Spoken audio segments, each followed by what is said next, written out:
யாரா அது நம்ம ஆபீஸ்ல? ஏ படிக்கலாம் செய்யறாங்களா? நம்ம ஆபீஸ்ல நிறைய புத்தகம் இருக்கு. ஒரு நாள் கூட இந்த புத்தகத்தை நம்ம ஸ்டாலின் எடுத்து படிச்சது கிடையவே கிடையாது. சரி, தம்பியை பார்த்தா பெரிய படிப்பாளியா இருப்பா உங்களுக்கு. தம்பி ஒரு நிமிஷம். IAS IPS சாதனையாளருடைய வெற்றி கதை தூள். என்னன்னா தமிழ்நாட்டினுடைய அரசியல் களத்துல என்ன நடக்க போகுது அப்படின்ற சந்தேகங்களை என்ன பண்ண போறோம்னா தம்பிகிட்ட கேட்டு தெரிஞ்சுக்கிற போறோம். நீங்களும் கேட்டு தெரிஞ்சுங்க. தம்பி ஆற்ற போற சொற்பொழிவுல தம்பி வணக்கம் தம்பி, நல்லா இருக்கிறீங்களா? ஒரு நிமிஷம் அப்படி வச்சிருங்க ஒண்ணு இல்ல வச்சிருங்க. IAS IPS ஆயிடுவீங்க. ஒரு சின்ன சந்தேகம் மட்டும் அவன் சேனல் சொல்லிட்டீங்கன்னா நல்லா இருக்கும். ஒண்ணு இல்ல, இந்த செவிலியர்கள் ஒரு 3-4 நாளா போராட்டம் பண்றாங்க. அந்த போராட்டத்தை பத்தி கொஞ்சம் சொன்னீங்கன்னா நம்ம மக்கள் தெரிஞ்சுக்கிடுவாங்க. காலையில 4 இட்லி சாப்பிட்டேன். 4 இட்லி சாப்பிட்டியா? யோ, செவிலியர்கள் போராட்டம் பண்ணிக்கிருக்காங்க ஒரு 3 நாளா. தூய்மை பணியாளர்கள் ஒரு 120 நாளுக்கு மேல போராட்டம் பண்ணிக்கிருக்காங்க. அதை பத்தி கொஞ்சம் சொன்னேன்னா நம்ம நேயர்களுக்கு தெரிஞ்சிடும். கொஞ்சம் சொன்னேன்னா நல்லா இருக்கும். IAS IPS புத்தகம் படிக்கிற கொஞ்சம் சொல்லிவிடு. என் பொண்டாட்டி தேங்காய் சட்னி நல்லா வைப்பா. தேங்காய் சட்னி எல்லாம் வைப்பாளா?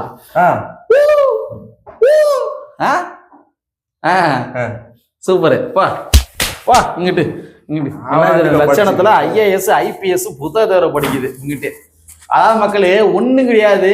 இது எதுக்காக நம்ம சொல்றோம் அப்படின்னா, இந்த மாதிரிதான் நம்ம தமிழ்நாட்டினுடைய அரசியல் களத்துல திராவிட முன்னேற்ற கழகத்தினுடைய அரசாங்கத்தை நோக்கி யாராச்சும் கேள்வி கேட்டாங்க வச்சுக்கோங்களேன். விஜய் டிவில சிவகார்த்திகனுடைய ஒரு ப்ரோக்ராம் போடுவாங்க. அது இது எது, அதுல ஒரு செக்மெண்ட் வரும். அதுல கேட்ட கேள்விக்கு பதில் சொல்லக்கூடாது. நம்ம ஒரு கேள்வி கேட்கறோம்னா அதுக்கு பதில் சொல்லக்கூடாது. அதுக்கு கரெக்டா பதில் சொல்லிட்டாங்கன்னா அவங்க அவுட்டு. இந்த மாதிரி தாங்க நம்ம திமுகவுடைய ஆட்சியில என்ன பண்றாங்க அப்படின்னா, யாராச்சும் ஒரு ஆளு ஒண்ணு கிடையாது, விஜயே அவர் நீங்க இத்தனை நம்பர் வாக்குறுதி ஏன் செய்யல கேள்வி கேட்டா அதை விட்டுட்டு வேற விதத்துல என்ன பண்ணுவாங்க, டைவர்ஷன் டிபேட் நடத்துவாங்க. அந்த மாதிரிதாங்க நெல்சன் சேவியர் தொக்கா மாட்டிக்கிட்டாரு. நெல்சன் சேவியர்னு யாருன்னா ஒரு திமுக சொம்பு தொக்கா மாட்டிக்கிட்டாரு. அந்த மேட்ரு என்ன, அதற்கு பின்னாடி அரசு வாந்தலைவா இன்னும் வரைக்கும் ஒருத்தனை IAS IPS படிக்கான்னு சொல்லி அவனை வச்சு கான்செப்ட் பண்ணலாம் வச்சா அவன் என்ன இதான் குரங்காட்டிட்டு போயிட்டாங்களா. புத்தகமே கொண்டு வந்து வச்சு. ஆமா. அதனால இந்த நெல்சன் சேவியர் எப்படி டைவர்ஷன் டிபேட் நடத்துறதுல தொக்கா மாட்டிக்கிட்டாரு. இவர் ஏற்கனவே பல விடயங்கள்ல தமிழ்நாட்டில் இருக்கிற திராவிட முன்னேற்ற கழகத்துடைய போதாமை எல்லாத்தையுமே சரி செய்வதற்காக வேலை பார்த்துட்டு இருப்பாப்ல. அப்படிப்பட்ட ஆள் தான். அவர் எப்படி தொக்கா மாட்டார் அப்படின்றத இந்த காணொலியில கொஞ்சம் டீட்டெயிலா பார்த்துருவோம். அறிந்து கொள்வதற்கு எக்கச்சக்க தரவுகள் இருக்கின்றது. அது என்னவென்று இந்த காணொலியில பார்த்துடலாம். நண்பர் அனைவருக்கும் உரிமைக்களம் தொலைக்காட்சியின் சார்பாக இனிய வணக்கம். நாங்க படிமத்து பார்த்துட்டோம். இனி ஜென்மத்துக்கும் என்னால குனிய முடியாது. அதனால நாங்க சண்டை போட போறோம். தலைவா ஒண்ணும் கிடையாது தலைவா. நெல்சன் சேவியர் அப்படின்னு சொல்லி ஒருத்தர் இருக்கிறாப்ல. ஆமா அவர் நியூஸ் 18 தொலைக்காட்சியில வேலை பார்த்தாரு. சரி, அதுக்கு பின்னாடி ஒன் இந்தியா தொலைக்காட்சியில வேலை பார்த்தாரு. அதுக்கு பின்னாடி தற்போது எதுல வேலை பார்த்து இருக்காருன்னா தமிழ் 24x7 அப்படின்ற மாதிரி ஒரு சேனல்ல வேலை பார்க்கிறார் தலைவா. சரி, இவர் யாருன்னு பார்த்தோம்னா இவர் முழுக்க திமுகவுடைய ஒரு அனுதாபி. நம்ம அப்படின்னு சொல்லலாம், திமுகவுடைய ஒரு அனுதாபி. இவர் என்ன பண்றாரு, இவர் கொடுக்கப்பட்ட டாஸ்க் என்னன்னு பார்த்தோம்னா டைவர்ஷன் டிபேட் நடத்துறது. ஏன் தலைவா இது பயங்கரமான வேலையா இருக்கும் தலைவா? ஐயோ, அது என்னன்னா மல்ல தலைவா, நீங்க அது இதுன்னு சொல்லும் போதே எனக்கு செவியில கேட்டுச்சு. அந்த மாதிரி டைவர்ஷன் அரசியல்ல பண்ணா எப்படி தலைவா? அப்படிதான் தலைவா பண்றாங்க. அப்படிதான் பண்றாங்க. நீங்க வேணா போய் ஏதாச்சும் திமுக அரசாங்கத்தை நோக்கி கேள்வி கேட்டு பாருங்க. ஊடகங்கள்ல கேட்ட கேள்விக்கே பதில் வராது. கேட்ட கேள்வியை தவிர மத்த எல்லாத்துக்கும் பதில் கொடுப்பாங்க. அப்படியா? என்ன நடந்துச்சு? ஒண்ணும் கிடையாது தலைவா. அதாவது என்னன்னா அந்த நியூஸ் தமிழ் 24x7 மாதிரி ஒரு யூடியூப் ஒரு சேனல். அந்த சேனல்ல ஒரு 2 நபர்கள், ஒரு பக்கம் பார்த்தோம்னா நெல்சன் சேவியர் திராவிட முன்னேற்ற கழகத்தினுடைய ஆதரவாளரா பேசுவாரு. இன்னொரு பக்கம் பார்த்தோம்னா கௌதமி அப்படின்னு சொல்லி ஒரு லேடி சும்மா அட்டி தூள் கலப்புறாங்க வச்சுக்கோங்க. அவங்க இந்த பக்கம் நின்று பேசுவாங்க. அப்ப என்னன்னா விஜய் ஒரு 2-3 நாட்களுக்கு முன்பாக பிரச்சாரம் பண்ணார் இல்லையா கரூர்ல, ஈரோடுல பிரச்சாரம் பண்ணார் இல்லையா. அந்த பிரச்சாரத்துல விஜய் என்ன சொன்னாரு,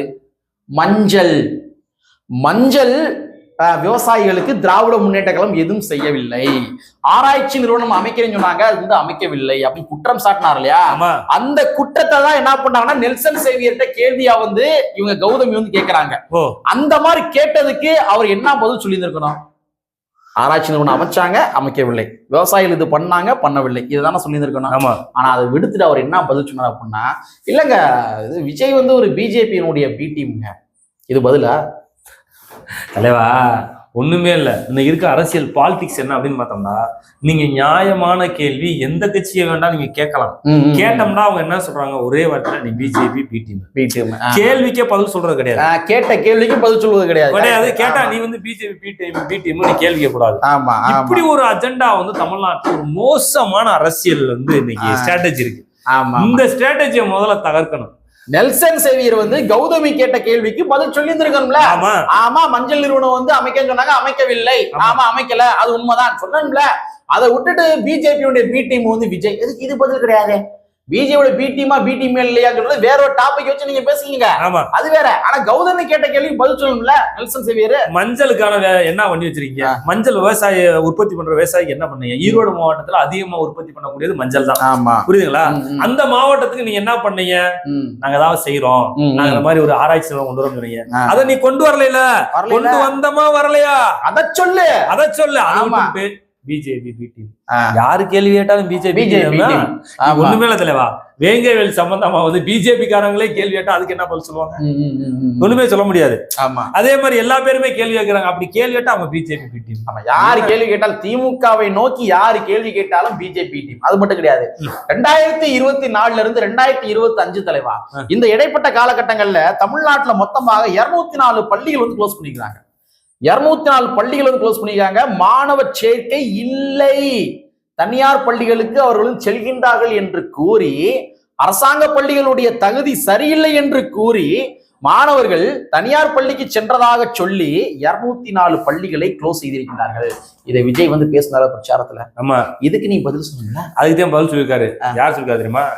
பள்ளி கல்வித்துறை அமைச்சர் வந்து மரியாதைக்குரிய அன்பில் பொய்யா மகேஷ் இருக்காருல்ல, அவர் என்ன சொல்லியிருக்காருன்னா 2017-18 செங்கோட்டையன் கல்வித்துறை அமைச்சரா இருக்கும் போதுதான் பள்ளிகள் மூடப்பட்டது, நாங்க ஆட்சி காலத்துல மூடப்படலாம் அப்படின்னு அவரு ஒரு டேட்டா அடிச்சு தெளிவான டேட்டா. அதுதான் டைவர்ஷன் டிபேட் நடத்துதுன்றது ஒரு கோர் பாயிண்ட். உண்மையான செய்தி 2000 ஒண்ணு கிடையாது. இப்பே கூகுள்ல வந்து வீடியோ பார்க்க தோழர்கள் தமிழ்நாட்டில் பள்ளிகள் மூடல் அப்படின்ற மாதிரி நீங்க போட்டு சர்ச் பண்ணுங்க, இந்த வார்த்தைகளை இன்புட் பண்ணி சர்ச் பண்ணுங்க. 204 பள்ளிகள் மூடப்பட்டுள்ளதுன்னு தரவுகள் வரும். அது 2004 இருந்து 2024 இருந்து 2025 இந்த கல்வி ஆண்டுக்குள்ள 204 பள்ளிகள் மூடப்பட்டுள்ளதுன்னு தரவுகள் வரும். அப்ப வந்து எப்படி நீங்க டைவர்ஷன் டிபேட் நடத்துறீங்க? இது எப்படி நீங்க 2018 வந்து தூக்கி போட்டு செங்கோட்டை மேல பதில் பழிய போடுறீங்க நீங்க? அப்ப இது எவ்வளவு ஒரு டைவர்ஷன் டிபேட்? அதுக்கு இதைத்தான் நெல்சன் சேவியர் பண்றாரு. அதைத்தான் என்ன சொல்றாரு அப்படின்னு சொல்றாருன்னா, இது வந்து பார்த்தோம்னா செங்கோட்டையன் கல்வித்துறை அமைச்சர் நம்ம தான் இந்த மாதிரி நடந்துச்சு, அதனால நீங்க கேள்வி கேட்டா அங்கதான் கேட்கணும். ஆனா இந்த டேட்டா கூட தெரியாம விஜய் அவர்கள் வந்து தப்பா டேட்டா பேசுறாரு அப்படின்றத அந்த மகேஷ் சார் சொன்னாரு.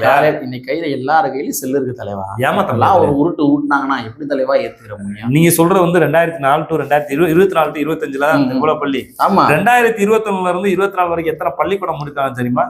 எத்தனை ஆதி திராவிட ஹாஸ்டல் மூடப்பட்டிருக்குன்னு தெரியுமா? 100 ஹாஸ்டல்.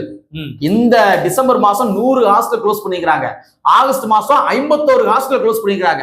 ஆதி திராவிடருடைய ஹாஸ்டல் க்ளோஸ் பண்ணிக்கிறாங்க. இதுக்கு பதில் சொல்லுமா? இல்ல இதை யாராவது கேள்வி கேட்டா சொல்லுவாங்க பிஜேபி. ஆதி திராவிடர் பள்ளிக்கூடங்கள்ல 100 பள்ளிக்கூடங்களை மூடிருக்காங்க. இப்ப வேற 50 ஏறக்குறைய 100க்கும் மேற்பட்ட பள்ளிக்கூடம் ஹாஸ்டலையும் மூடிருக்காங்க, பள்ளிக்கூடங்களையும் மூடிருக்காங்க. ஆதி திராவிடர் பள்ளிக்கூடம் மூடிருக்காங்க தலைவா, ஹாஸ்டல் மூடிருக்காங்க, பள்ளிக்கூடம் மூடிருக்காங்க. ஆதி திராவிடர் ஹாஸ்டல் க்ளோஸ் பண்ணது மூலமாக அதுல இருக்க வேலை வாய்ப்புகள் பறிக்கப்பட்டுள்ளது. அந்த மக்களுடைய வேலை வாய்ப்புகள் பறிக்கப்பட்டுள்ளது ரொம்ப முக்கியமான விஷயம். அதையும் கூட யாரும் பேசல. ஆனா வேலை வாய்ப்பு பறிக்கப்பட்டுள்ளது. அப்ப இதுக்கு நீங்க பதில் சொல்லுங்கடா அப்படின்ற மாதிரி கேள்வி கேட்டா நீங்க பிஜேபி பி டீம். கௌதமி அதான் போட்டு ஒரே லாக்கு, ஒரே குத்து, செம்ம ஸ்பீச். இதுக்கு பதில் சொல்லுங்க நெல்சன். நீங்க என்ன கேட்ட கேள்வி விட மத்த எல்லாத்துக்கும் பதில் சொல்லிக்கிறீங்க. நீங்க விஜய் கேட்ட கேள்வி வந்து இதுக்கு நீங்க பதில் சொல்லுங்க, அதை விட்டு நீங்க டைவர்ஷன் டிபேட் நடத்துறீங்க அப்படின்னு சொல்லி கௌதமி வந்து நெல்சன் சேவியரை பார்த்து கேள்வி கேட்டுருவா. இது இப்ப மட்டும் கிடையாது தலைவா. விஜய் வந்து முதலாக ஒரு மாநாடு போறாரு தலைவா, விக்கிரவாண்டில மாநாடு போடுறாரு. அந்த விக்கிரவாண்டி மாநாடுல விஜய் அவர்கள் சொன்ன ஸ்டேட்மெண்ட் என்னவென்றால், பாஜக வந்து பாசிசம் அப்படின்னா நீங்க என்ன பாயாசமா, திராவிட மாடல்னு சொல்லி நீங்க மக்களை ஏமாத்துறீங்க அப்படின்னு சொல்லி பதிவு பண்ணார். அப்ப விஜய் வந்து யார சொல்றாரு? நேரடியாவே திராவிட மாடல் சொல்லி ஏமாத்துறீங்கன்னு சொல்லி திமுக அட்டாக் பண்ணார். ஆனா இன்னைக்கு இருக்க ஊடகங்களும் சரி, நெல்சன் சேவியர் உட்பட என்ன விதமான டிபேட்டை கிரியேட் பண்ணி விட்டாங்க தெரியுமா? இதே டிபேட் தான் கிரியேட் பண்ணி விட்டாங்க. அவர் டைரக்டா சொன்னது திமுகவை. ஆனா அவங்க என்ன பண்ணாங்க அப்படின்னா, இல்ல விஜய் வந்து என்ன பண்றாருன்னா பாசிசத்தை எதிர்ப்பவர்கள் அனைவரையுமே பாயாசம் சொல்லி கிண்டல் பண்றாரு அப்படின்னு சொல்லி ஆளை சேர்த்துக்கிறது. திமுக அவர் சொன்னது திமுக. ஆனா இவங்க என்ன பண்ணாங்கன்னா எல்லாத்தையும் சொல்லிட்டாரு அப்படின்ற மாதிரி கொடுத்து விட்டாங்க. டைவர்ஸ் டிபேட் நடத்தி விட்டாங்க. தலைவா, தமிழ்நாட்டுல என்ன நடக்குது அப்படின்னு பார்த்தோம்னா, திமுக மீது வந்து டைரக்டா எந்த தாக்குதலும் வந்து டிவிக்கே வச்சிடக்கூடாது. விஜய் பேசுறது வந்து நேரடியா டிவிக்காவை அட்டாக் பண்ணக்கூடாது. அதை டைவர்ட் பண்ணி என்ன பண்ணோம்னா, கூட்டணி கட்சிகளே யாராவது முன்னாடி நிப்பாட்டி, ஒரு கம்யூனிஸ்ட் கட்சியா இருக்கலாம், இல்ல வேற எந்த கட்சியா இருக்கலாம், நடுவுல நிப்பாட்டி அவங்கள பேச வச்சு நீயே அடி வாங்கிக்கங்க, 2 பேரும் அடி வாங்கிக்கங்க. திமுக வந்து ஒரு தனி ரோலா பண்ணையார்த்தனம் பண்றது. அந்த டைவர்ஷன் டிபேட்டை தான் வந்து என்ன பண்ணாரா, விஜய் மாநாட்டுக்கு என்னைக்கு போட்டாரோ அந்த மாநாட்டுல இருந்து இன்னைக்கு ஸ்டில் வரைக்கும் அந்த டைவர்ஷன் டிபேட். விஜய் கேட்ட கேள்விகள் எதற்கும் பதில் சொல்லல, இது வரைக்கும் பதில் சொல்லல. நீங்க சொன்னது ரொம்ப முக்கியமான பாயிண்ட் தானே. ஆமா, அதாவது அந்த காலத்துல வந்து இந்த பண்ணையார்கள் என்ன பண்ணுவாங்கன்னா மாடி வீடு நின்றுக்குருவாங்க. ஆமா, மாடி வீடு நின்றுக்குருவாங்க. அந்த பண்ணையாருடைய தோட்டங்கள்ல வேலை பார்த்து கொண்டிருக்கின்ற ஏழை எளிய மக்கள் என்ன பண்ணுவாங்கன்னா, ஒரு படி நெல் அதிகமா கேட்டோ, இல்லாட்டி கூலி உயர்வு கேட்டோ, இல்லாட்டி வந்து வேலை பார்க்கின்ற அந்த பணி நேரங்களை குறைக்க சொல்லியோ போராட்டம் பண்ணுவாங்க. அப்ப அந்த பண்ணையாருடைய வீடுகளை முற்றுகிடுவதற்காக என்ன பண்ணுவாங்கன்னா அவங்க அப்படியே போராட்டம் பண்ணிட்டே வருவாங்க. அப்ப இந்த பண்ணையார் என்ன பண்ணுவாருன்னா, மாடி மேல் நின்றுகிட்டு கீழே இருக்கிற லேபர்ஸ் இருப்பாங்க இல்லையா, அந்த லேபருமே போராட்டம் பண்றாங்க பாருங்க, அவங்களுடைய ஆட்களா தான் இருப்பேன். போராட்டம் பண்ற, உரிமை கேட்கின்ற அவங்களுடைய ஆட்களா தான் அந்த லேபர்ஸ் இருப்பாங்க. இவன் பண்ணையார் மாதிரி மேல் நின்றுகிட்டு கீழே இருக்கிற லேபர்ஸ் வந்து ஏவி விடுவான். யாருக்கு எதிரா? அவன் மக்களுக்கு எதிராகவே அவனுடைய அடியால வந்து ஏவி விடுவான். இப்ப இந்த மாதிரிதான் இங்க தமிழ்நாட்டுல வந்து தூய்மை பணியாளர் போராட்டம் செஞ்சு இருக்கிறாங்க. ஆனா தூய்மை பணியாளர்கள் சார்ந்த சமுதாயத்தை சார்ந்தவர்களே என்ன பண்ணா பேச வைப்பாங்க. யாரு? திமுக என்று சொல்லப்படுகின்ற பண்ணையார் கட்சி மேல் நின்றுகிட்டு, எப்பா நீ வந்து அவங்க பதில் சொல்லியிருப்பா, நான் சொல்ல மாட்டேன், நீ சொல்லிரு, நான் சொல்ல மாட்டேன். அதே மாதிரி வந்து வேற யாரும் செவிலியர்கள் போராட்டம் பண்ணுவாங்க. அப்ப வேற யாராச்சும் செவிலியர்கள் சார்ந்த விடயங்கள்ல யாராச்சும் ஒரு ஆள், ஒரு மருத்துவரோ இந்த மாதிரி இருக்காங்க, நீ பதில் சொல்லியிருப்பா, நான் சொல்ல மாட்டேன். பண்ணையார் தரம். மன்னியல் சமுதாயத்துல வந்து ஏதாச்சும் ஒரு பிரச்சனை, பாமகவுடைய ராமதாஸ் அவர்களோ இல்லாட்டி அன்புமணி ஏதாவது ஒரு கோரிக்கை டிமாண்ட் வைக்கிறாங்க, தூக்குடா சிவசங்கர, யாரு போக்குவரத்துறை அமைச்சர் தூக்கு, அவரை வச்சு. அப்ப திமுக என்பது அந்த காலத்துல வந்து பண்ணையார்கள் எப்படி மேல் நின்றுகிட்டு தன்னுடைய யார் போராட்டம் பண்ணாலும் அவங்களுக்கு எதிராக அவங்க சமுதாய மக்களை திருப்பிடுவாங்களோ அதே பண்ணையார்த்தன வேலை தான் இன்றும் திமுக செய்து கொண்டிருக்கின்றது. டைவர்ஷன் டிபேட்டுகள் நடத்தி கொண்டிருக்கின்றது. நீங்க சொன்ன மாதிரி எனக்கு இன்னொரு பாயிண்ட் வருது, வேங்கவயல் பிரச்சனையா இருக்கட்டும். ஏன்னா அதுக்கு அடுத்து முக்கியமான நிறைய விடயங்கள் இருக்கு. தலித் இஷ்யூ, இந்த தலித் இஷ்யூ எதுவா இருந்தாலும் சரி, அப்பதான் ஆராசா வருவார் மைக்ல வந்தோடனே பயங்கரமா பேசுவார். அதைத்தான் சொல்றேன், கலைஞர் அதை செய்தார், கலைஞர் வந்து சொத்துரிமை வேண்டும்ன்றக்காண்டிதான் வந்து பதவியை ராஜினாமா பண்ணாரு. ஆனா கலைஞர் ஆட்சியில தான் நாங்க வந்து பெண்களுக்கு சொத்துரிமை கொண்டு வந்தோம் அப்படின்றது அப்பா அடிப்பாரு பாத்துக்க. டபால் அதான் சொன்னேன், டைவர்ஷன் டிபேட் நீங்க நடத்துறதுல ஆராசா என்ன தலித் இஷ்யூ எப்பெல்லாம் பிரச்சனை வருதோ அப்பெல்லாம் ஆராசா வந்து போக்கஸ் பண்ணி பேசுவார். அதேதான், புரியுதுங்களா? அதாவது மேல பண்ணையார் மாதிரி நின்றுகிட்டு, திமுக தலைமை மேல பண்ணையாம நின்றுகிட்டு யாரு போராட்டம் பண்றாங்களோ அவங்களுக்கு எதிராக கீழே லேபர் மாதிரி வேலை பார்த்து கொண்டிருக்கின்ற அதே ஆட்களை வச்சு பதில் கொடுக்க வைக்கிறது. மேல கூட வச்சுக்கிட்டு நீ பதில் சொல்லு, அப்படியே டைவர்ஷன் டிபேட். ஆராசாவே இப்படி சொல்றாரா, ஆராசாவே சொல்றாரா அப்படின்னு சொல்லி என்ன ஆகும்னா, இது வந்து டோட்டலா தூய்மை பணியாளருடைய போராட்டம் என்பது இங்கு மிகைப்படுத்தப்படாது. மாறாக ஆராசாவுடைய ஸ்பீச்சுகள் மிகைப்படுத்தப்படும். அப்ப என்னன்னா ஊடகங்கள் அனைத்துமே தூய்மை பணியாளர் போராட்டத்தை போக்கஸ் பண்ணாம டைவர்ஷன் செய்வார்கள். அப்ப என்ன அப்பதே வருவாரு ஆராசா, முதலமைச்சர் பக்கத்துல போய் உட்காந்துருப்பாரு, போட்டா வரும், முதலமைச்சர் உட்காந்துருப்பாரு, இவரு உட்காந்துருப்பாரு. ஆராசா எங்க உட்காந்து, முதலமைச்சரே பக்கத்துல உட்கார வச்சிருக்காரு பத்தியா. அதுல இருந்தா அப்பதே க்ளோஸ் அப்படி பேசுறாரு.